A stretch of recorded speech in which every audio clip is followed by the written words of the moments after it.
वालेकुम बिस्मिल्लाहिर्रहमानिर्रहीम। डार एजुकेशन के शीशा video tutorial number session number 2 में आपको खुशामदीद। बेसिक ट्यूटोरियल है। अच्छा, आज हम सिर्फ ये देखेंगे कि what is the factor behind the parsing क्या होती है और ये स्ट्रिंग टू ये सब चीजें क्यों लेनी पड़ती है। असल बात ये है जो छोटी सी समझने वाली है कि जो टेक्स्ट बॉक्स आप लेते हैं ना, उसमें हमेशा जो वैल्यूज आती हैं वो स्ट्रिंग हो सकती है। स्ट्रिंग क्यों हो सकती हैं?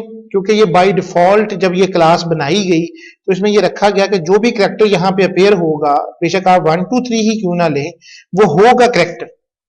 करेक्टर का मतलब ये है कि करेक्टर ना तो जमा हो सकते हैं, ना दरब हो सकते हैं, ना तकसीम हो सकते हैं, उनके ऊपर आप कोई मैथमेटिकल फंक्शन परफॉर्म नहीं कर सकते। इसके लिए इट मीन्स कि आपको कन्वर्जन करनी होगी। कन्वर्जन का मतलब ये होता है कि आपने एक डाटा टाइप से उसको दूसरी डाटा टाइप में लेके जाना है। उस डाटा टाइप से अगर वो आपकी स्ट्रिंग है उसको आप इंटीजर में लेके जाने चाह रहे हैं, वो कैसे लेके जाएंगे? अगर आप उसको डबल में लेके जाना चाह रहे हैं तब कैसे लेके जाएंगे? इन सारी चीजों को जो है इसके लिए एक छोटा सा हम एक एडिशन का कैलकुलेटर बनाते हैं। सिंपल कैलकुलेटर है, बाद में हम उसको एक्सपैंड कर देंगे ताकि उसमें हम सारे फैक्टर्स आ जाए, लेकिन लॉजिक जो है वो एक ही बिहाइंड है। अब फॉर एग्जाम्पल सबसे पहले हम फाइल न्यू करते हैं, एक प्रोजेक्ट बनाते हैं।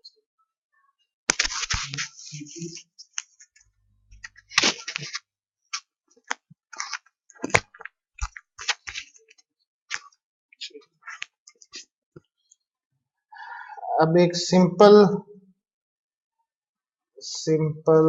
कैलकुलेटर एप्लीकेशन पे हम इसको मैं बना रहा हूँ। ओके, अब सिर्फ मैं एक आपको सिखाने के लिए, अब बाकी चीजें उसकी जो है सेशन 1 में जिस तरह मैंने दी कि कलर डिजाइन करना है, वो प्रॉपर्टीज करना है, क्योंकि हमने हर सेशन में आगे बढ़ना है, वो आपकी मर्जी, आप इसकी लुक बदलें। अब मुझे ये कहना है कि ये फॉर्म 1 का टेक्स्ट जो है इसके लिए आप सैफ कैलकुलेटर, ये सब चीजें जो हम प्रॉपर्टीज कर चुके हैं उसकी कोई इंपॉर्टेंस नहीं रहती। अब सिंपल सी बात है कि हमने लास्ट टाइम पे बटन और टेक्स्ट बॉक्स को देखा था, अब हम टेक्स्ट बॉक्सेस दो लेते, 3 टेक्स्ट बॉक्सेस हमें चाहिए।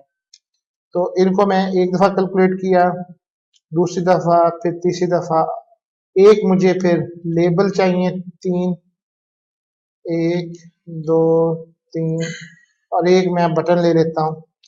ये मेरे पास बटन। अब आप देखेंगे ये सारी चीजें मेरी स्क्रीन पे आ चुकी। अब फॉर एग्जाम्पल दो टेक्स्ट बॉक्सेस आए, एक काम उसको करते हैं। ये मैंने एक टेक्स्ट बॉक्स लिया है और ये फॉर एग्जाम्पल दूसरा लिया है। ये मेरे पास बटन है, लेबल 3, लेबल 2 और लेबल 1। फिर आप उस हिसाब से सबके साथ रखें। एक टेक्स्ट बॉक्स मुझे और चाहिए।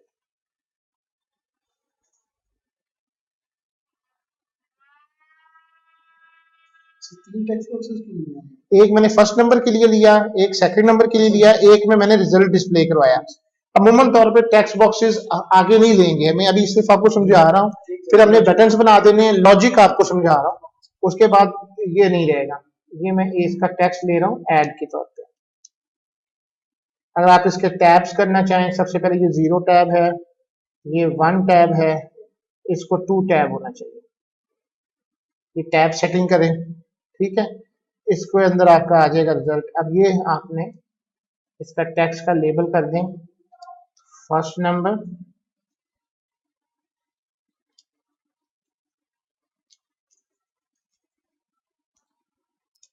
सेकंड नंबर, और एक मैंने आपके लिए बना दिया जिसका नाम मैंने रिजल्ट कर दिया। ये अब आप इन्हें इसके बटन के पीछे, इसका सबसे पहले अब कोशिश ये करनी कि आप सही नाम रखें। अभी से ही आपने सही नाम की आदत डाल, टेक्स्ट के साथ हमेशा टेक्स्ट है, टेक्स्ट नंबर 1, यहाँ पे टेक्स्ट नंबर 2, ताकि अच्छा जब आप बगैर क्लिक किए जाएंगे तब आपको वो ऑटोमेटिकली दिखाएगा, ठीक है। और टेक्स्ट रिजल्ट, अगर आप बॉक्स बॉक्स चलने देंगे ना तो आपको कल को ये नहीं पता चलेगा कि किसके अंदर मैंने अपीयर करवाना था या कब नहीं करना था। इसी तरीके से ऐड है, ऐड बटन तो करनी पड़ता। अच्छा, इसके बाद हमने यहाँ पे प्रॉपर्टी में आ जाना, ठीक है। अब देखिए यहाँ पे एक चीज है, अगर आप ऐड बटन लिखेंगे तो ये उसी नाम से आएगा फंक्शन, नहीं तो वो आपका आ जाएगा क्लिक ऐड वन, उसी तरह से आप उसको बेहतर तरीके से भी डिस्प्ले उसमें आप लिख दीजिए, वही नाम आ जाएगा। अब यहाँ पे आने के बाद हमारी ग्राफिक्स बन चुकी है। अब हमने सिंपल सी बात है कि हमने एक वेरिएबल लिया नंबर 1, हमने कहा कि ये 2 जमा 2 करना है नंबर 1। अब इसमें आपने पता है कि text number 1 dot text integer number 2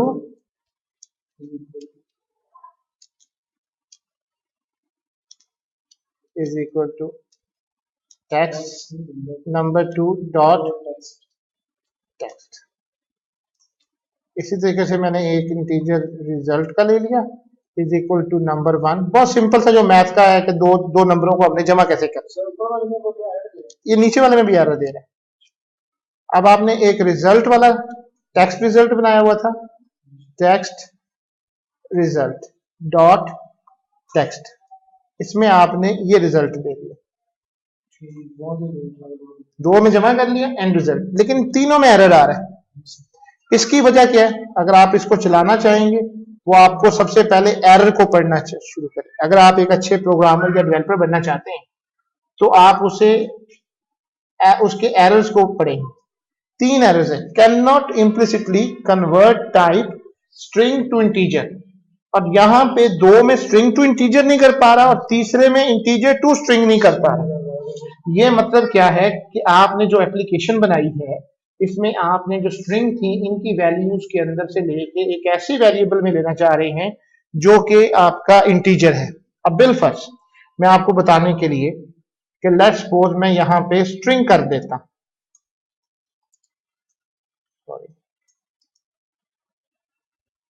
ये स्ट्रिंग कर दूं, एरर खत्म हो जाएगा इसका।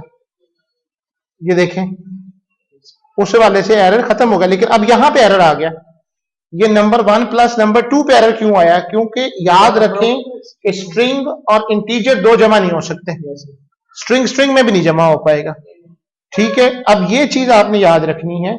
अब नीचे आपने एरर पढ़े, can not convert type integer to string, string to integer, string to integer, बजाय इसके कि आपने स्ट्रिंग बना दी तो उसे एरर आपकी इंक्रीज करके। इसके लिए हल क्या है? इसका सबसे हल ही जो था वो यही था कि आपने इसको इंटीजर डॉट पार्स करना है। पार्स का काम ये है कि एक जगह से वो दूसरी जगह तक, ये देखें मैं आपको इसको पढ़ाता हूं जिसको आपने पढ़ना है, integer dot parse converts the string representation of a number to 32-bit assigned integer equivalent, यानी जो टेक्स्ट की वैल्यूज है उसको किस में कन्वर्ट करेगा? 32 बिट के इंटीजर में करेगा, यानी ये 4 बाइट होंगी। 4 बाइट के इंटीजर में आपके ये जो नंबर है इसकी वैल्यूज को कन्वर्ट कर देगा। अब यही फंक्शंस बने हुए हैं, सिंपल सी बात थी, इंटीजर डॉट पार्स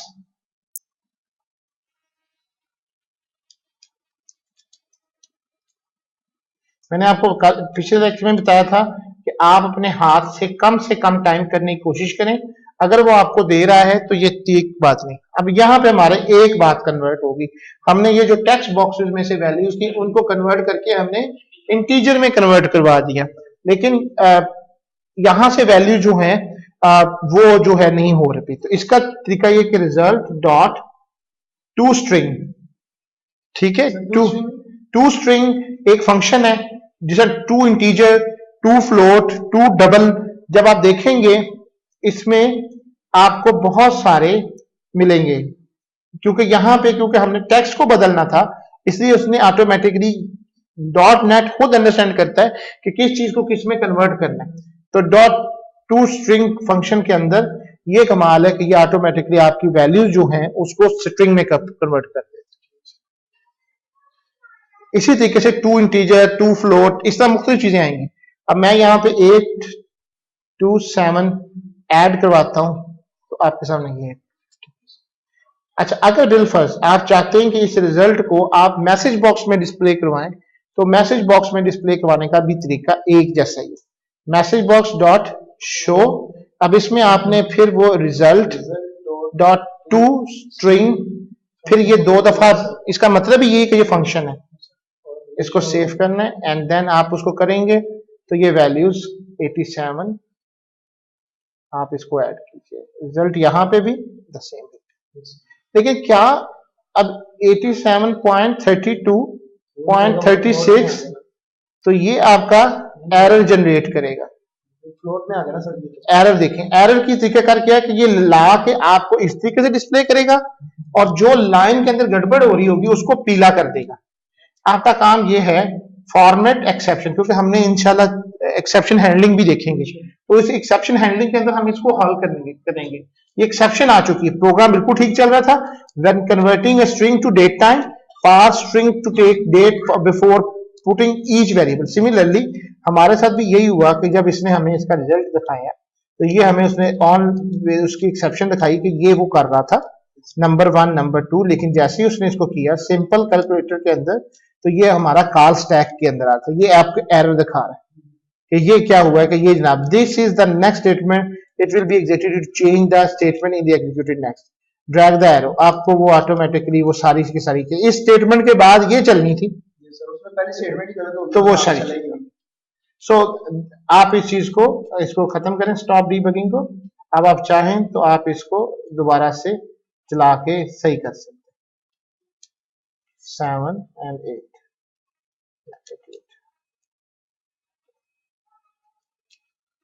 तो थ्रेड अभी क्योंकि आपने इसको लास्ट टाइम पे स्टॉप नहीं किया।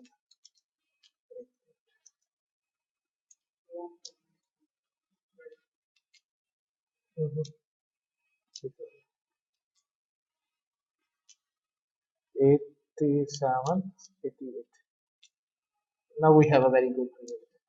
ओके, उम्मीद है कि आपको ये बेसिक समझ आ गई। जी जी सर, सपोज अगर यही चीज फ्लोट में करना चाहते तो यहाँ अच्छा, अब फ्लोट नहीं होता, यहाँ पे डबल होता है। अच्छा, डबल इंटीजर भी हो, फ्लोट भी हो, फिर आपको ये वाला काम नहीं कर सकते आप, पार्ट्स वाला नहीं। फिर आपको ये देखें ना, देखें डबल, फिर आपको ये भी डबल लेना पड़ेगा, जाहिर सी बात है। ये दोनों हो गए, ये एरर निकल गए। अब ये क्या कर रहा है कि ये उसको कन्वर्ट कर रहा है आपके उसके अंदर, तो देखें कि डबल आता है, डबल डॉट पार्स, फिर आपको इसमें टेक्स्ट नंबर 1 डॉट टेक्स्ट। अब आपकी वैल्यूज को उस तरीके से वो कन्वर्ट करेगा उसको जिसमें लेना है आपने, उसके मुताबिक आपको ये करना होगा। सर नीचे भी नहीं चेंज करेंगे, लेकिन अभी इसके अंदर बहुत सारी कॉम्प्लिकेशंस हैं। जैसे आप इसमें करेंगे जिस तरीके से ये आप सोच रहे हैं वैसे ये उस हिसाब से वर्किंग कर रहा है, लेकिन अभी हमने जो कैलकुलेटर बनाना है उसमें हमने इशारिया जब डालेंगे तो वो किस तरह से इंटरप्रेट होगा, दैट इज अनदर स्टोरी।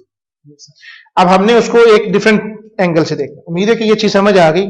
ठीक है सर, मैं ये पूछना चाह रहा था कि यहाँ पे रिजल्ट में 2 स्ट्रिंग हम यहाँ पे कन्वर्ट कर रहे हैं इसको, यहाँ फिर चेंज नहीं आएगा जब ये डबल यहाँ पे? नहीं, क्योंकि ये टेक्स्ट बॉक्स है ना, ये रिजल्ट किस में दे रहे हैं, टेक्स्ट बॉक्स में दे रहे हैं। टेक्स्ट बॉक्स में जो रिजल्ट है ये अपने आप रहेगा, ये नहीं चेंज हो सकता, क्योंकि टेक्स्ट के अंदर हमेशा एक ही वैल्यू आनी है, वो स्ट्रिंग है। आप बेशक उसको डबल में लें, आप उसको किसी चीज में भी लें, जब वो डिस्प्ले होगी तो इट विल बी जो है ना display in a string. Okay, उम्मीद है